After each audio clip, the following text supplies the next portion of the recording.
되시기를 소망합니다.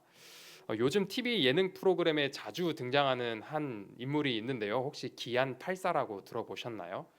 이 기안 84라는 사람은 원래는 인터넷 웹툰 작가였습니다. 그래서 이 사람이 원래는 나 혼자 산다라는 프로그램에 처음 출연하게 되면서 이제 그 프로가 잘 되고 또 이 사람이 인기가 많아지면서 2023년도 모 대형 방송사 연예 대상에서 대상을 수상을 했어요. 그래서 이제 사람들에게 많은 반향을 일으켰는데요. 이 사람이 이제 나 혼자 산다라는 이 프로그램에 나와가지고 어, 시청자들에게 좀 상식을 넘나드는 모습을 보여주면서 충격과 또 재미를 동시에 선사를 해주었습니다. 예를 들면 라면을 끓이고 먹고 난 다음에 이 냄비를 안 씻고 그 다음에 그대로 쓰는 것입니다. 왜 그런가 하고 물어봤더니 물에 끓으면 다시 소독이 된다는 그런 논리로 사람들을 당황시키고 또 설득하는 모습을 보여주었습니다. 이 사람이 처음에는 60만 원이라는 적은 아주 적은 금액을 벌었다고 합니다. 근데 이제 잠도 못 자고 씻지도 못하고 막 쫓기듯이 작품을 연재하다가 어느 날은 이제 잘 돼가지고 이제는 경제적으로 풍요로워지고 또 저기 좋은 곳에 빌딩도 사고 또 작품도 하나에 수천만 원에 이르는 그런 인기 작가가 되었습니다. 그래서 이 대형 이제 방송사에서 대상을 딱 타고 이제 이때 대상 후보 중에 유재석 씨도 있었는데 유재석 씨를 앞줄을 넣어서 대상을 수상을 했습니다. 이렇게 사람이 잘 되면은 경제적으로도 잘 되고 인기도 많아지다 보면은 뭔가 초심을 잃을 법도 한데 이제 과연 이 사람은 앞으로 어떻게 행보를 보여줄까라고 사람들이 많은 관심을 가지고 이 사람을 지켜보았습니다. 왜냐하면 이 사람 초심에 대해서 굉장히 강조하던 사람이었는데요. 어떤 때는 자기는 초심을 지키기 위해서 썩은 음식도 먹는다라고 사람들에게 말해서 사람들이 오히려 관심을 갖고 보았던 것이죠. 근데 이제 대상을 받은 이후에도 이 초심을 지키기 위해서 어떤 특정한 루틴을 만들어서 머리도 예전처럼 집에서 스스로 깎고 또 만약에 TV에 출연한다고 해도 메이크업을 받지 않고 그냥 있는 모습 그대로 내추럴하게 나가는 모습들을 보여주었습니다. 이처럼 초심은 의식적으로 지키려고 노력하지 않으면 쉽게 잃어버릴 수도 있는 것입니다. 우리 주변에 이렇게 어렵게 시작해서 성공을 거둔 후에 초심을 지키지 못해서 다시 어려워지는 사람들을 많이 보게 됩니다. 초심이 인생의 전부는 아니지만 초심은 나를 지금까지 있게 해준 어떠한 이 방향성을 유지하도록 하는 데는 많은 도움을 줍니다. 오늘 본문은 이스라엘이 드디어 애굽에서 벗어나 이제 이동을 하다가 숫곳이라는 곳에 이르게 됩니다. 이 숫곳은 이스라엘이 애굽에서 나와가지고 이동을 하다가 처음으로 멈춰선 곳이었습니다. 그래서 이 숫곳이라는 장소가 의미 있는 이유는요. 이스라엘이 노예의 삶에서 벗어나서 자유의 첫 숨을 쉬게 된 새 출발지였기 때문입니다.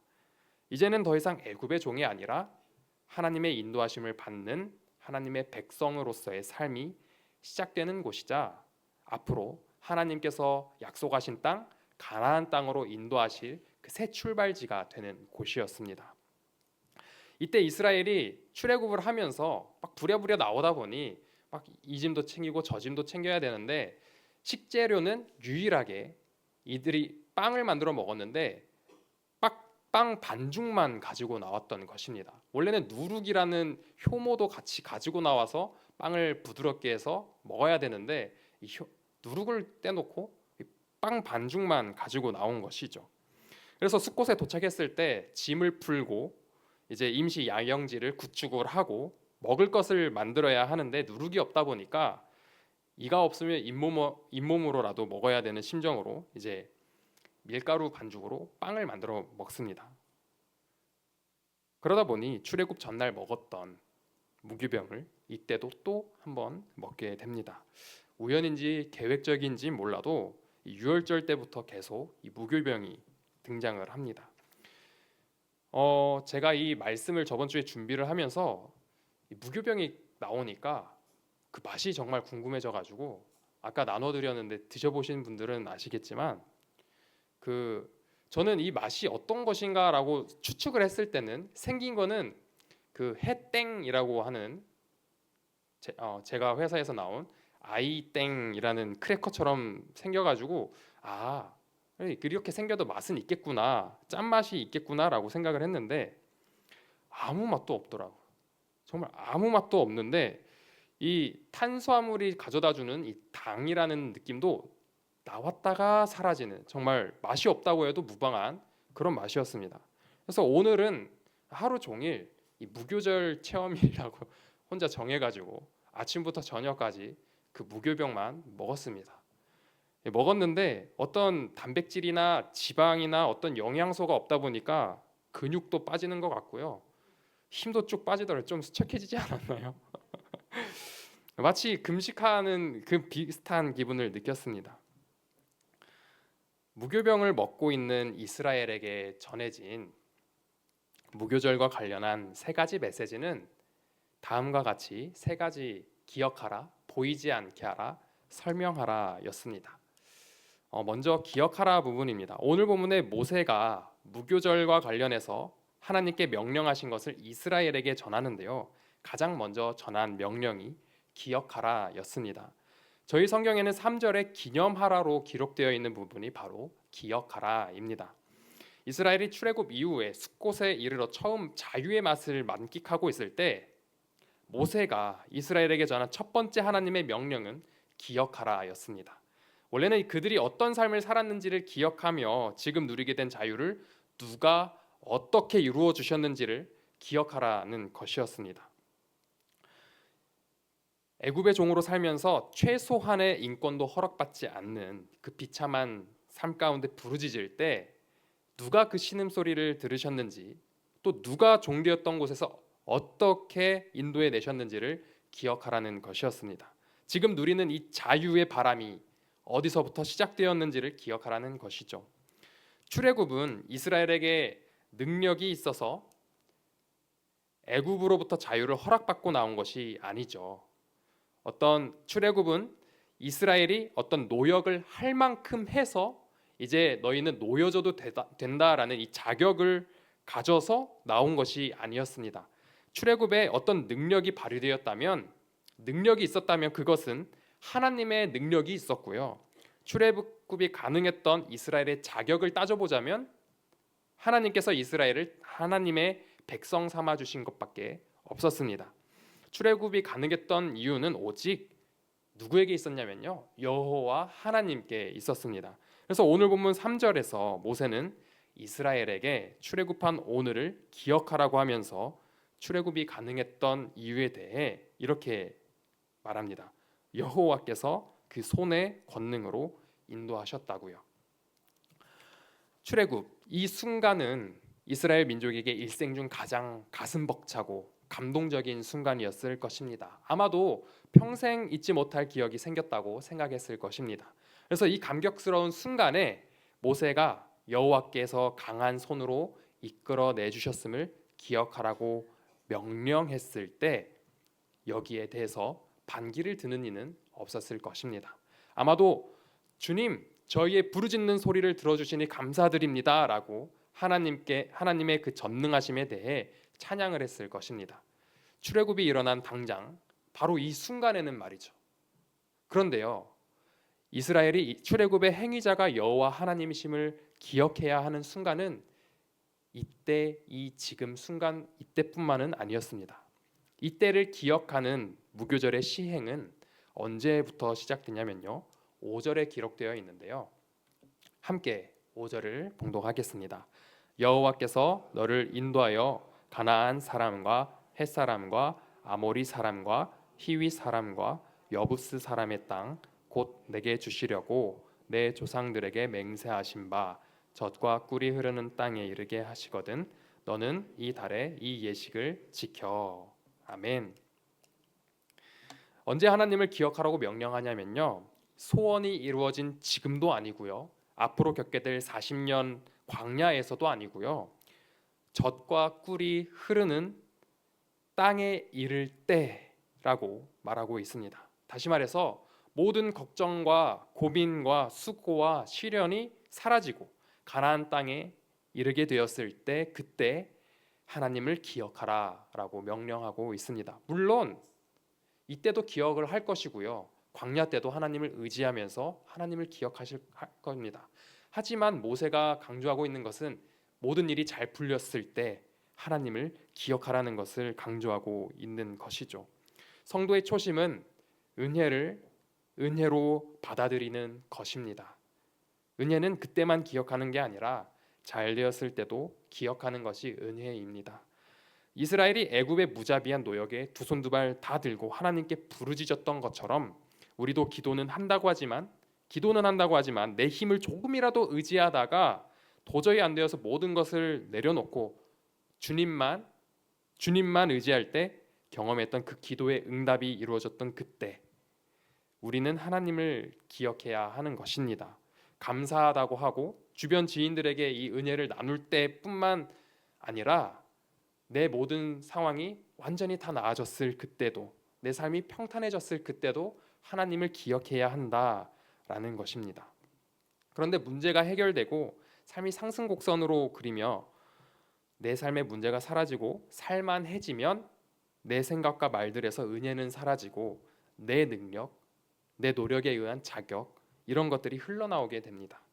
사람의 이런 변덕을 잘 아시기에 하나님께서 무교절을 통해 무교병을 먹으며 지금 내가 누리고 있는 이 구원의 삶은 내 능력이나 내 노력에 의한 자격으로 얻은 것이 아니라 하나님의 은혜였음을 기억하도록 도우시고 계신 것입니다. 성도의 초심은 인생의 황금기에 하나님의 은혜를 기억하는 것입니다. 그리고 두 번째는 보이지 않게 하라입니다. 젖과 꿀이 흐르는 이 가나안 땅에 들어가서 무교병을 먹으며 지켜야 할 두 번째 명령은 유교병과 누룩을 보이지 않게 하라입니다. 유대인들이 유월절 다음 날 이어지는 이 무교절을 지키기 위해서 중요하게 신경 쓰는 부분이 이 누룩이 들어간 음식이 보이지 않게 하는 것입니다.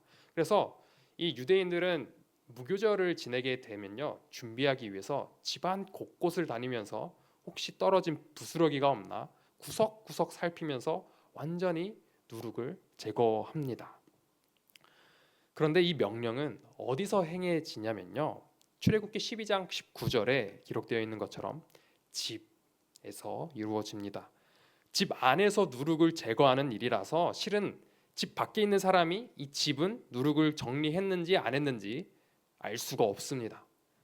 더욱이 이 누룩을 확인하는 담당자가 있다고도 하지 않습니다.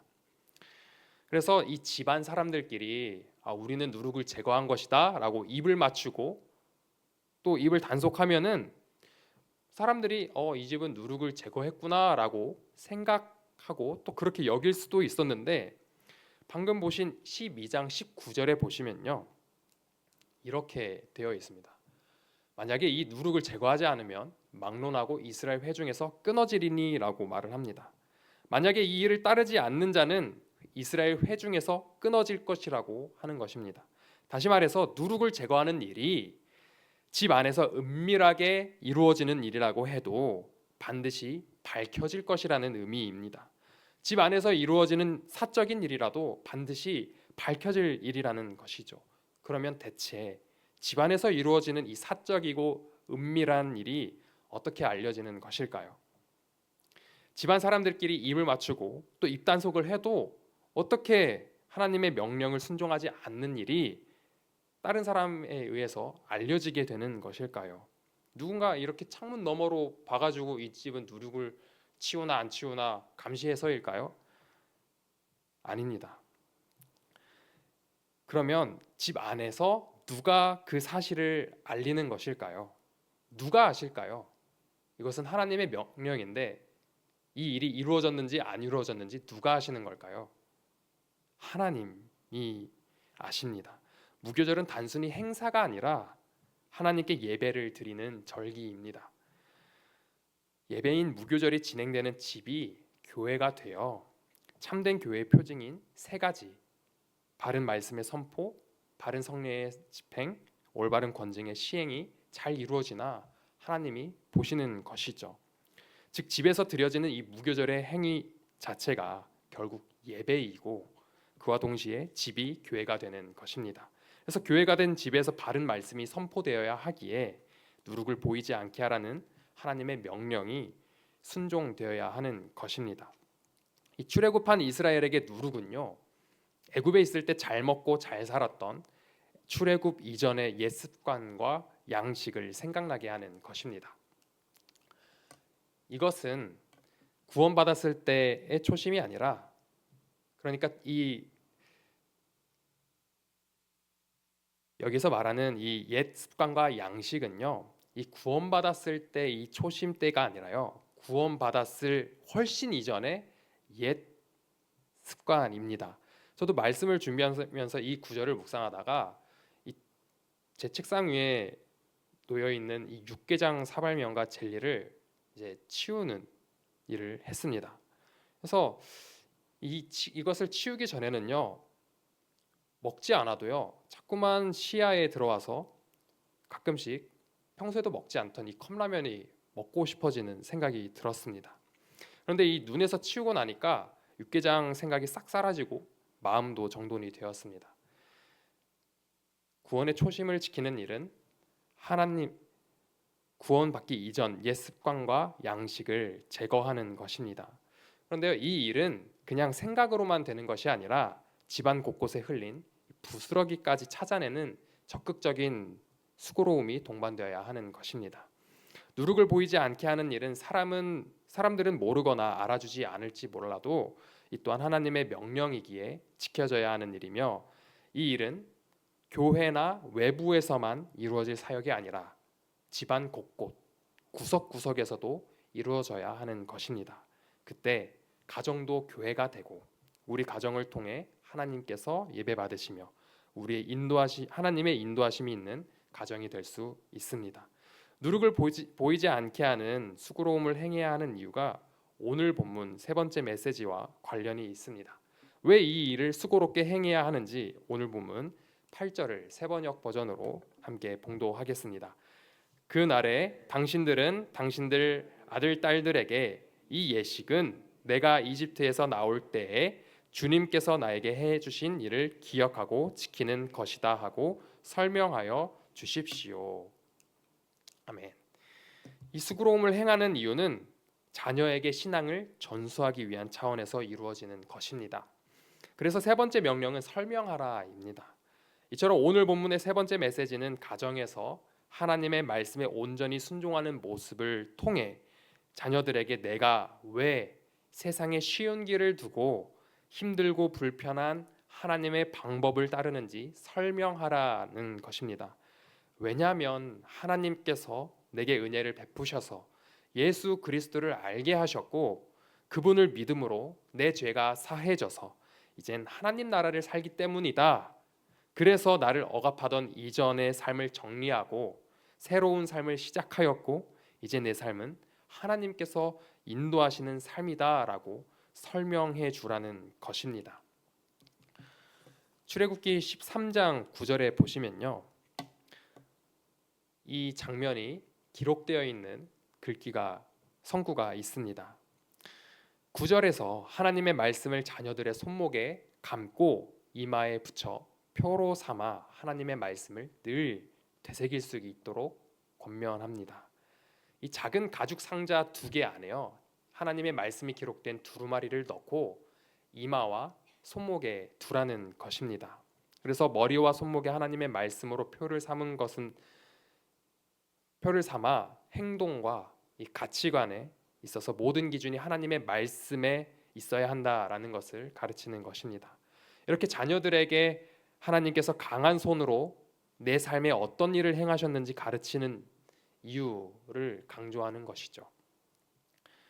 왜 자녀들에게 이렇게 머리에 그리고 손목에 하나님의 말씀을 표로 두라고 하는 걸까요? 또 누룩을 제거하라고 하고 가장 먼저 하나님께서 우리를 이끄셨다라는 것을 강조하고 있는 것일까요? 그것은 이스라엘 백성들에게 잘 되었을 때 하나님을 기억하라라고 전하기 위함이었습니다. 이스라엘은 이 기적 같은 출애굽을 경험하고 숫곳에 이르러 감동에 북받쳐서 자유의 첫 숨을 쉬고 있었습니다. 이스라엘은 만감이 교차하며 이 기적이 어떻게 가능했는지 저마다 다르게 해석할 수 있었습니다. 이 순간에 모세는 이스라엘에게 구원을 누가 베푸셨는지 명확히 반복해서 가르쳐 줍니다.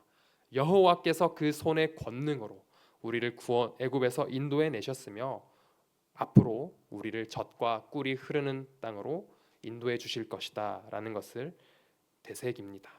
그래서 오늘 본문의 곳곳에서 우리의 출애굽은 하나님의 강한 손으로 인한 것이다라는 것을 알려주며 또 하나님께서 인도하셨고 앞으로도 인도하실 것이다라는 것을 반복해서 가르쳐주고 있습니다. 사랑하는 성도님들, 우리가 예수 그리스도를 믿게 되어 새 생명을 얻게 된 것은 내 능력이나 내 자격에 의한 것이 아니라 오직 하나님의 은혜의 덕분입니다. 우리는 새 생명을 누리게 된 이유를 간혹 내 능력이나 자격으로 여기고 있는 건 아닌지 점검하면서 또 이때 무교절 때 무교병을 먹었던 이스라엘 사람들처럼 우리도 이 구원의 초심을 되찾아 모든 것이 하나님의 은혜였음을 기억합시다. 그래서 우리의 삶이 곧 예배가 되고 우리의 삶의 모습을 통해 우리 자녀들이 다음 세대들이 하나님의 구원을 알게 되고 또 기억하는 날이 이르러 그들도 예수님을 인격적으로 만나 하나님의 인도하심을 따르는 모두가 되기를 간절히 소망합니다. 우리 이 시간 함께 말씀을 기억하면서